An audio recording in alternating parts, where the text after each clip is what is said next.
All right, good evening, everybody. We'll be reading from the February 4th selection from the One Year Bible. Today we'll be reading Exodus 19:16 through 21:21, Matthew 23:13 through 39, Psalm 28, 1 through 9, and Proverbs 7, 1 through 5. So, Exodus 19:16 through 21:21. On the morning of the third day, thunder roared and lightning flashed, and a dense cloud came down on the mountain. There was a long, loud blast from a ram's horn, and all the people trembled. Moses led them out from the camp to meet with God, and they stood at the foot of the mountain. All of Mount Sinai was covered with smoke, because the Lord had descended on it in the form of fire. The smoke billowed into the sky like smoke from a brick kiln, and the whole mountain shook violently. As the blast from the ram's horn grew louder and louder, Moses spoke, and God thundered his reply. The Lord came down on the top of Mount Sinai and called Moses to the top of the mountain. So Moses climbed the mountain. Then the Lord told Moses, "Go back down and warn the people not to break through the boundaries to see the Lord, or they will die. Even the priests who regularly come to the Lord must purify themselves so that the Lord does not break out and destroy them." "But Lord," Moses protested, "the people cannot come up to Mount Sinai. You already warned us. You told me, mark off a boundary all around the mountain to set it apart as holy." But the Lord said, "Go down and bring Aaron back up with you. In the meantime, do not let the priests or the people break through to approach the Lord, or he will break out and destroy them." So Moses went down to the people and told them what the Lord had said. Then God gave the people all these instructions. "I am the Lord your God, who rescued you from the land of Egypt, the place of your slavery. You must not have any other god but me. You must not make for yourself an idol or any kind or an image of anything in the heavens or on the earth or in the sea.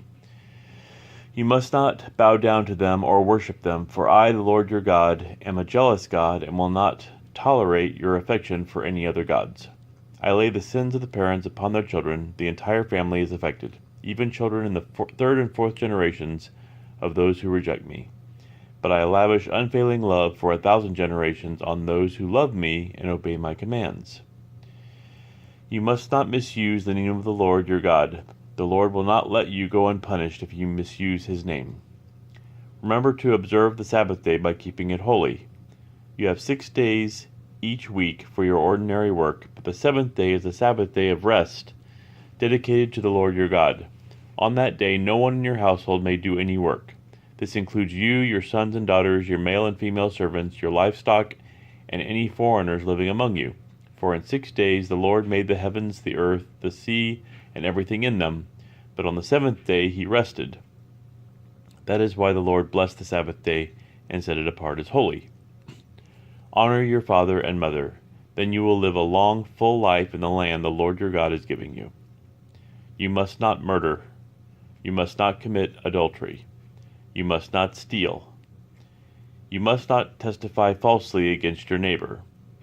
You must not covet your neighbor's house. You must not covet your neighbor's wife, male or female servant, ox or donkey, or anything else that belongs to your neighbor."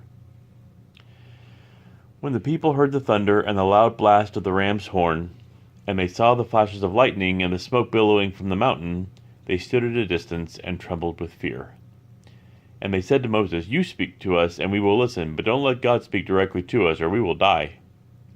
"Don't be afraid," Moses answered them, "for God has come in this way to test you, and so that your fear of him will keep you from sinning."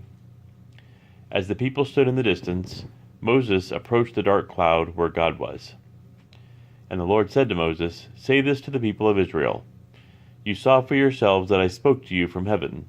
Remember, you must not make any idols of silver or gold to rival me. Build for me an altar made of earth, and offer your sacrifices to me, your burnt offerings and peace offerings, your sheep and goats, and your cattle.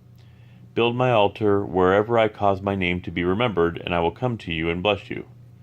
If you use stones to build my altar, use only natural uncut stones. Do not shape the stones with a tool, for that would make the altar unfit for holy use. And do not approach my altar by going up steps. If you do, someone might look up under your clothing and see your nakedness. These are the regulations you must present to Israel. If you buy a Hebrew slave, he may serve for no more than 6 years. Set him free in the 7th year, and he will owe you nothing for his freedom. If he was single when he became your slave, he shall leave single. But if he was married before he became a slave, then his wife must be freed with him. If his master gave him a wife while he was a slave, and they had sons or daughters, then only the man will be free in the 7th year, but his wife and children will still belong to his master. But the slave may declare, I love my master, my wife, and my children. I don't want to go free. If he does this, his master must present him before God. Then his master must take him to the door or doorpost and publicly pierce his ear with an awl. After that, the slave will serve his master for life. When a man sells his daughter as a slave, she will not be freed at the end of 6 years as the men are. If she does not satisfy her owner, he must allow her to be bought back again. But he is not allowed to sell her to foreigners, since he is the one who broke the contract with her. But if the slave's owner arranges for her to marry his son, he may no longer treat her as a slave, but as a daughter. If a man who has married a slave wife takes another wife for himself, he must not neglect the rights of the first wife to food, clothing, and sexual intimacy.